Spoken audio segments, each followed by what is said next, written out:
Nung nakaraang mga video nga natin ay na-feature na natin itong tungkol kay Meta AI. At para sa ating messenger tip number 2 ngayong 2025, ito ay ang download messages. Siyempre, open natin ang messenger, then punta tayo dito sa upper left corner, itong tinatawag na hamburger icon. Then, itap itong gear icon. Then, punta tayo doon sa pinakababa. Ayan, itong See More in Account Center. Then, itap itong Your Information and Permission. Then, download your information. Then, pagdating dito, may makikita kayo dito na download or transfer information, current activity or schedule. Dito lang tayo sa current activity. Then, itap itong download or transfer information.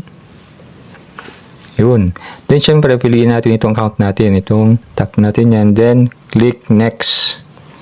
Yan. Sabi dito, how much information do you want? Choices dito is available information tsaka specific type of information. Dito tayo sa specific type of information.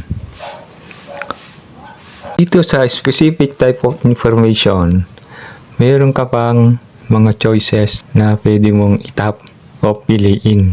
Halimbawa, ayan, yung messages, post, yung number 1 na dina-download. Then, dito sa personal information, Facebook portal, profile information, Facebook assistant, Facebook account center. Then, dito sa mga CMOR, marami pa yan, no? Pag tinaka mo yung mga CMOR. Dito naman sa mga connections, halimbawa sa friends, followers, supervision. Then, dito din sa log information, dito din yung your topics, location. Itong sa location, kung saan nag-log in yung messenger na to, makikita rito. Then, yung music recommendation, search, at iba pa. Focus lang muna tayo dito sa my messages. Then, tap next. Yan. Susunod dito is download to device. Tapos, may range dito kung ano yung mga i-download natin. So, tap natin itong date range. Yan. So, mayroon siyang choices na last week, last month, last 3 months, hanggang all time. So, pag sinabing all time, magmula nung naggawa ka ng account mo sa Facebook na mayroon kang messenger. So, medyo matagal ang downloading nito. Ngayon, pipili lang tayo ng mas madali, itong last week. Then, save. Ayan, yung email natin nandiyan, dyan notify. Then, yung format, either HTML yan or JSON. So, doon lang tayo sa HTML, yung default niya.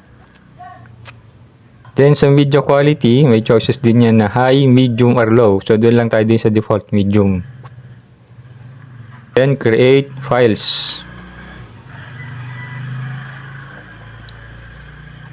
Ayan, makikita natin dito in progress na yung current activity. Dahil 1 week lang yung tinap natin, from February 3 to February 10, 2025, yung ating madadownload. Hintay lang po natin. A few moments later. And then, pag natapos na, itap lang itong download. Then, yung password. Then, itap itong continue. Then, automatic nang madadownload ito kung saan email ito nakalink. Hope na nakatulong po ito sa inyo. Don't forget to follow or subscribe or hit the like button. Thank you.